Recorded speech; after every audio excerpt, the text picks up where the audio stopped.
அவர் இப்படி போன ஃப்ளைட் வந்து டேர்ன் பண்ணி திருப்பி ஏர்போர்ட்லேயே கொண்டு வந்து லேண்ட் பண்ணிடலாங்கிறதுக்காக ட்ரை பண்ணுறாங்க. டோட்டலாக வந்து அப்படியே வந்து ஷட் டவுன் ஆயிடுச்சுன்றாங்க.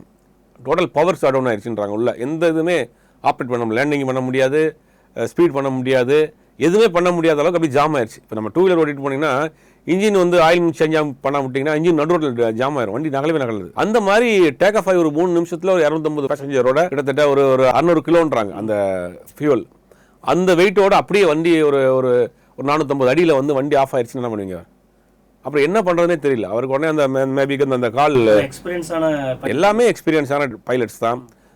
ஃப்ளைட் வந்து ஒரு 11 வருஷம் ஃப்ளைட்டு கொஞ்சம் மெயின்டெனன்ஸ் இல்லாமல் இருக்கும். பட் என்ன சொல்கிறாங்கன்னா அந்த அந்த ஃபியூல் போடுற அந்த பைப் மாதிரி ஒன்று இருக்குமா உள்ள, அதை வந்து கிட்டத்தட்ட ஒரு 3 மாதத்துக்கு 6 மாதத்துக்கு ஒருக்கா வந்து அதை வந்து நம்ம கிளியர் பண்ணணும், இல்லைனா அது வந்து ஜாம் ஆயிரும் அப்படிங்கிறாங்க. அந்த மாதிரி டெக்னிக்கல் இஷ்யூ வந்து சரியாக சர்வீஸ் பண்ணாமல் விட்டதுனுடைய காரணம் தான்ங்கிற மாதிரி சில எக்ஸ்பர்ட் சொல்கிறாங்க.